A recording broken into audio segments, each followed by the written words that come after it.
അസ്സലാമു അലൈക്കും വറഹ്മത്തുള്ളാഹി വബറകാതുഹു. ബദർ യുദ്ധത്തിലെ തടവുകാരുടെ വിഷയം അങ്ങനെ അവസാനിച്ചു. അബൂബക്കർ റളിയല്ലാഹു അൻഹുവിൻ്റെയും നബി തിരുമേനി സല്ലല്ലാഹു അലൈഹി വസല്ലമ തങ്ങളുടെയും അഭിപ്രായമാണ് നടപ്പിലാക്കിയത്. ഉമർ റളിയല്ലാഹുവിൻ്റെ അഭിപ്രായം തൽക്കാലം അംഗീകരിച്ചില്ല. അത് കൂടുതൽ തീവ്രമായിരുന്നു നാം പറഞ്ഞു. പക്ഷേ അള്ളാഹുവിൻ്റെ തീരുമാനം ഉമർ റളിയല്ലാഹുവിൻ്റെ തീരുമാനമായിരുന്നു. എല്ലാം കഴിഞ്ഞപ്പോൾ അള്ളാഹു സുബ്ഹാനഹു വ തആല ഉണ്ടായ വിഷയത്തിൽ ശക്തമായ ഇടപെടൽ നടത്തി മഹാനായ നബിയെ ഒരു വേള താക്കീത് ചെയ്തുകൊണ്ടെന്നോണം അള്ളാഹു തൻ്റെ കാര്യം പറയുകയുണ്ടായി. അള്ളാഹു പറഞ്ഞു, മാ കാന ലിനബിയ്യിൻ അൻ യകൂന ലഹു അസ്റ. ഒരു പ്രവാചകന് ഇത്തരത്തിലുള്ള തടവുകാരുണ്ടാവാൻ പാടില്ലാത്തതാണ്. അവരെ ഇല്ലായ്മ ചെയ്യുകയാണ് വേണ്ടിയിരുന്നത്. നിങ്ങൾ ദുനിയാവാണോ ആഗ്രഹിക്കുന്നത്? ദുനിയാവിൻ്റെ വിഭവമായ പണമാണോ നിങ്ങൾ ആഗ്രഹിക്കുന്നത്? എന്നൊക്കെ പറഞ്ഞുകൊണ്ടുള്ള അള്ളാഹുവിൻ്റെ സൂറത്തുൽ അൻഫാലിലൂടെ അള്ളാഹു സുബ്ഹാനഹു വ തആല പറഞ്ഞ കാര്യങ്ങൾ മാത്രമല്ല, 68-ാമത്തെ ആയത്തിൽ അള്ളാഹു ആ വിഷയത്തിൽ താക്കീത് ചെയ്യുക തന്നെ ചെയ്തു. വളരെ വ്യക്തമായി താക്കീത് ചെയ്തു. ലൗലാ കിതാബും മിനല്ലാഹി സബഖ. അള്ളാഹുവിൻ്റെ നേരത്തെയുള്ള ഒരു തീരുമാനം ഇല്ലായിരുന്നുവെങ്കിൽ ലമസ്സക്കും ഫീമാ അഖത്തും അദാബുൻ അളീം. നിങ്ങളാ ചെയ്തതിൽ നിങ്ങളെ ശക്തമായി ശിക്ഷിക്കേണ്ടത് തന്നെയാണ് എന്ന് അള്ളാഹുവിൻ്റെ നേരത്തെ തീരുമാനമുണ്ട്. ഫ ഇമ്മാ മന്നൻ ബഅദു വ ഇമ്മാ ഇഫിദാൻ. ഒന്നുകിൽ വെറുതെ വിടുക, അല്ലെങ്കിൽ ഫിദിയ വാങ്ങി, മോചനദ്രവ്യം വാങ്ങി വെറുതെ വിടുക. അങ്ങനെ ഒരു തീരുമാനം സൂറത്ത് മുഹമ്മദിൽ നമുക്കത് കാണാം. അങ്ങനെ ഒരു വർത്തമാനം അള്ളാഹു നേരത്തെ പറഞ്ഞതുകൊണ്ട് നിങ്ങളിപ്പോൾ ചെയ്തതിനെ അംഗീകരിക്കുന്നു.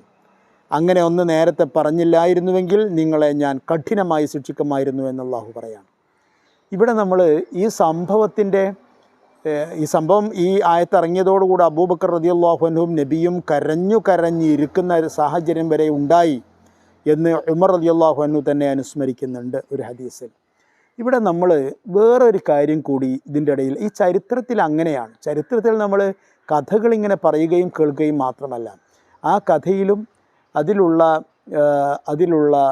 പാഠങ്ങളുണ്ട്. ആ പാഠങ്ങൾ നമ്മളൊന്ന് വിലയിരുത്തുകയും മനസ്സിൽ കുറിച്ചിടുകയും ചെയ്യണം. അത് അനിവാര്യമാണ്. ചരിത്രത്തിൽ ഏറ്റവും പ്രധാനമാണത്. അതെന്താണ് ഇവിടെ എന്ന് ചോദിച്ചാൽ, അള്ളാഹുവിൻ്റെ റസൂലിനെ അള്ളാഹു ശക്തമായി ആക്ഷേപിക്കുകയാണ് ഇവിടെ. അങ്ങനെ ഒരു ആക്ഷേപം ഉൾക്കൊള്ളുന്ന ആയത്ത് വന്നാൽ, അങ്ങനെ ഒരു ആയത്ത് വന്നോ വന്നില്ലേ എന്നുള്ളത് നബിക്ക് മാത്രം അറിയുന്നൊരു സ്വകാര്യതയാണ്. അങ്ങനെ ആയത്ത് വരുന്നത് വേറെ ആരും അറിയുന്നില്ല, കാണുന്നില്ല, ആരും കേൾക്കുന്നില്ല, നബിക്ക് മാത്രമേ അറിയുന്നുള്ളൂ. അങ്ങനെ ആവുമ്പോൾ തന്നെ കുറ്റപ്പെടുത്തുന്ന, തന്നെ ആക്ഷേപിക്കുന്ന, തൻ്റെ തീരുമാനത്തെ ചോദ്യം ചെയ്യുന്ന നിലക്കുള്ള ഒരു ആയത്ത് വന്നാൽ ആ ആയത്ത് നബിക്ക് പരസ്യപ്പെടുത്താതെ മിണ്ടാതെ ഇരിക്കാമായിരുന്നല്ലോ. പക്ഷേ നബി അത് ചെയ്യുന്നില്ല. അതാണ് നബിൻ്റെ സത്യസന്ധത ഒരു ഭാഗത്ത്, വിശുദ്ധ ഖുർആനിൻ്റെ ആധികാരികത മറ്റൊരു ഭാഗത്ത്. കണ്ടോ? കാരണം എന്താ? നബി എങ്ങാനും അത് മറച്ചു വെച്ചു തന്നെ വെക്കുക. എന്നാലും ഇന്ന അലൈനാ ജംഅഹു വ ഖുർആന, അള്ളാഹു അത് പുറത്ത് കൊണ്ടുവരിക തന്നെ ചെയ്യും. അപ്പോൾ അള്ളാഹുവിൻ്റെ റസൂലിൻ്റെ സത്യസന്ധത, വഹയിൻ്റെ സത്യസന്ധത, ജിബ്രീലിൻ്റെ സത്യസന്ധത, വിശുദ്ധ ഖുർആനിൻ്റെ സത്യസന്ധത, ഇതിനെല്ലാമുള്ള ഏറ്റവും വലിയ തെളിവാണ് ഇത്. ഈ ഒരു രംഗത്ത് മാത്രമല്ല, വിശുദ്ധ ഖുർആനിൽ പല സ്ഥലങ്ങളിലും മഹാനായ നബി സല്ലല്ലാഹു അലൈഹി വസല്ലമ തങ്ങൾ എടുത്ത തീരുമാനങ്ങളെ ആക്ഷേപിക്കുകയും നബി സല്ലല്ലാഹു അലൈഹി വസല്ലമ തങ്ങൾ എടുത്ത തീരുമാനങ്ങൾ ശരിയായില്ല എന്ന് തുറന്നു പറയുകയും ചെയ്യുന്ന പല രംഗങ്ങളുണ്ട്, പല ആയത്തുകളുണ്ട്. എന്ന് പറഞ്ഞാൽ ജീവിതത്തിലെ എല്ലാ കാര്യങ്ങളും നബി എടുത്ത തീരുമാനങ്ങളൊക്കെ തന്നെയും ഇങ്ങനെയുള്ളതായിരുന്നു എന്നേ അർത്ഥമില്ല. അങ്ങനെ വേണ്ടി വരുന്ന, അതായത് നിരൂപിക്കേണ്ടി വരുന്ന സന്ദർഭത്തിൽ അള്ളാഹുവിൻ്റെ ഭാഗത്തിൽ നിന്ന് നിരൂപണം ഉണ്ടായിട്ടുണ്ട്. ആ നിരൂപണം അത് മറച്ചു വെക്കാനുള്ള കഴിവ് നബിക്കുണ്ടായിരുന്നിട്ടും നബി അത് മറച്ചു വെച്ചിട്ടില്ല. കാരണം അതെല്ലാം ഈ ലോകം അറിയേണ്ടതാണ്. കാരണം ഈ ലോകത്തിൻ്റെ മനസ്സിനെ ഉറപ്പിച്ചു നിർത്താൻ ആവശ്യമായ ചില പാഠങ്ങൾ തീർച്ചയായും അതിലുണ്ട്.